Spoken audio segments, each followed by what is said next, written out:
छावा चित्रपट पाहताना जेव्हा औरंगजेब महाराजांना प्रेरणा देतो तेव्हा अनेकांच्या डोळ्यात अश्रू येतात. पण त्याचसोबत मनात एकच प्रश्न निर्माण होतो की ज्या ज्या औरंगजेबाने महाराजांना इतक्या अमानुष यातना दिल्या त्याचं पुढे काय झालं. अनेकांना हा चित्रपट इस्लामफोबिक किंवा अंतर्जित वाटू शकतो, परंतु ऐतिहासिक सत्य हे चित्रपटात दाखवल्यापेक्षा कितीतरी पटीने अधिक भयानक आणि क्रूर होते. औरंगजेबाने छत्रपती संभाजी महाराजांचे डोळे काढणे, नखे उघडणे आणि गरम साळ्यांनी शरीराचे हाल करणे या पलीकडेही अनेक आगोरी कृत्ये केली होती जी पडद्यावर दाखवणे अशक्य आहे. औरंगजेबाचा उद्देश केवळ संभाजी महाराजांना मारणे हा नव्हता, तर मराठ्यांचे मनोधैर्य खचून संपूर्ण भारतात दारुल इस्लाम प्रस्थापित करणे हा होता. छत्रपती संभाजी महाराजांच्या बलिदानानंतर औरंगजेबाचं पुढे काय झालं पाहूयात याबद्दल सविस्तर या व्हिडिओमध्ये. 11 मार्च 1689 रोजी संभाजी महाराजांचे बलिदान झाले आणि त्यांच्यानंतर लगेच मुघल सैन्याने रायगडाला वेढा घातला. या कठीण काळात महाराणी येसुबाई यांनी अत्यंत धाडसी निर्णय घेतला. त्यांनी राजाराम महाराजांना, जे की संभाजी महाराजांचे सावत्र भाऊ, त्यांना रायगड सोडून कर्नाटकातील जिंजीच्या किल्ल्यावर जाण्यास सांगितले, जेणेकरून जरी मुघलांनी संपूर्ण कुटुंबाला कैद केले तरी स्वराज्याची गादी रिकामी राहणार नाही. महाराणी येसुबाई स्वतः रायगडावर थांबल्या आणि सुमारे 8 महिने मुघलांशी त्यांनी झुंज दिली. मात्र सूर्याजी पिसाळ याच्या गद्दारीमुळे रायगड मुघलांच्या ताब्यात गेला आणि महाराणी येसुबाईसह युवराज शाहू यांना मुघलांनी कैद केले. औरंगजेबाने त्यांना जिवंत ठेवले कारण त्याला मराठा साम्राज्यावर नियंत्रण मिळवण्यासाठी त्यांना ओलीस म्हणून वापरायचे होते. मुघलांना वाटले होते की छत्रपती संभाजी महाराजांच्या मृत्यूनंतर मराठा साम्राज्य विखुरले जाईल, परंतु घडले नेमके उलट. महाराजांच्या बलिदानामुळे सामान्य मराठा मावळा पेटून उठला आणि राजाराम महाराजांनी जिंजीहून कारभार सुरू केला आणि त्यांना साथ मिळाली ती म्हणजे संताजी घोरपडे आणि धनाजी जाधव या 2 नररत्नांची. या सेनापतींनी मुघल सैन्यांची नाकीनऊ आणले होते. त्यांनी मुघलांची सप्लाय चेन, जे की रसद पुरवठा तोडण्याची रणनीती आखली.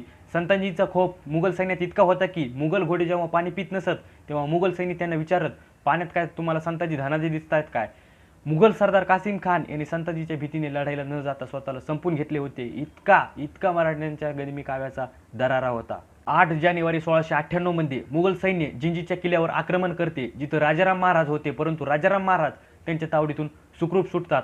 आतापर्यंत मराठ्यांसोबत लढता लढता मुघलांना 20 वर्षे झाले होते. त्यांची संपत्ती अर्धी झाली होती आणि संपत्ती अर्धी झाल्याने जे औरंगजेबाचा जे जनरल होता तर त्याने औरंगजेबाला सल्ला दिला की आता आपण इथून वापस जायला पाहिजे. परंतु याच दरम्यान राजाराम महाराजांचा मृत्यू होतो आणि औरंगजेबाला वाटतं की माझ्याकडे एक शेवटची संधी आहे, मी दख्खनवर परत हमला करतो. पुढे 1700 मध्ये राजाराम महाराजांच्या मृत्यूनंतर राजाराम महाराजांचा मुलगा शिवाजी द्वितीय हे फक्त 4 वर्षाचे होते आणि अशात महाराणी ताराबाई, ज्या की राजाराम महाराजांच्या पत्नी होत्या, ते त्यांच्या मुलाला छत्रपती घोषित करतात आणि स्वतः राज्याचा राज्यकारभार पुढे चालवतात. आणि जेव्हा औरंगजेब बघतो की मराठा साम्राज्याची सत्ता आता एका महिलेच्या हातात आहे, औरंगजेबाला वाटले की आता एका महिलेचे राज्य जिंकणे सोपे जाईल. परंतु राजमाता ताराबाईंनी औरंगजेबाचे स्वप्न धुळीस मिळवले. त्यांनी अत्यंत चालाकीने मुघल सरदारांना आमिष देऊन आपल्याकडे वळवले आणि मराठा फौजांनी माळवा आणि गुजरातपर्यंत धडक मारली. 1706 पर्यंत मराठा सैन्यांनी मुघलांनी जे ताब्यात मिळवलेले प्रदेश होते ते प्रदेश पुन्हा जिंकून घेतले. औरंगजेब आता मथारा झाला होता. तब्बल 25 वर्षे तो दख्खन जिंकण्याच्या वेड्यापायी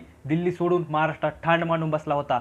पण या 25 वर्षात त्यांनी आपली निम्मी संपत्ती आणि लाखो सैनिक गमावले. त्याच्या स्वतःच्या मुलांनीही सत्तेसाठी त्याच्याविरुद्ध कारस्थानी सुरू केली होती. औरंगजेबाची तब्येत 1705 पासून खालावत गेली. दिल्लीला परत जाण्याचे त्याचे स्वप्न अधुरेच राहिले. 21 फेब्रुवारी 1707 रोजी अहमदनगरमध्ये त्याचा मृत्यू झाला. त्याने मरण्यापूर्वी आपल्या मुलाला लिहिलेल्या पत्रात कबूल केले की मी एक अपयशी बादशाह म्हणून जात आहे. औरंगजेब उत्तराधिकारी न ठरवताच मरण पावला, ज्यामुळे त्याचे पुत्र मुअज्जम, बहादूरशाह पहिला, मुहम्मद आझमशाह आणि मुहम्मद कामबख्श यांच्यात भांडणे सुरू झाली. बहादूरशाह पहिला यांनी 1707 मध्ये जाजाऊच्या लढाईत आझमशहाचा पराभव केला आणि त्याला ठार मारले आणि नंतर कामबख्शचाही पराभव करून सिंहासन सुरक्षित केले. इथं आपल्याला वाटेल की सत्तेसाठी त्यांनी स्वतःच्या भावासोबत लढाई केली, परंतु ज्यांच्या बापांनी सत्तेसाठी स्वतःच्या बापाला पण बघितलं नाही त्यांच्यासाठी भाऊ काय. पुढे औरंगजेबाच्या मृत्यूनंतर मुघलांनी छत्रपती शिवाजी महाराजांचे नातू शाहू महाराज यांची कैदेतून मुक्तता केली. मुघलांना वाटले की यामुळे मराठ्यांमध्ये गृहयुद्ध होईल, परंतु पेशव्यांच्या नेतृत्वाखाली मराठा साम्राज्य अधिक शक्तिशाली झाले. 1737 पर्यंत बाजीराव पेशव्यांच्या नेतृत्वाखाली मराठ्यांनी दिल्लीपर्यंत धडक मारली होती. दिल्लीचे तख्त सोडून औरंगजेब मराठा साम्राज्य काबीज करण्यासाठी दख्खनमध्ये आला, पण त्याच दख्खनच्या मातीने त्याला कायमचे गाडले. व्हिडिओ इन्फॉर्मेटिव्ह वाटला असेल तर चॅनलला नक्की सबस्क्राईब करा. भेटूयात पुढील व्हिडिओमध्ये. बाय.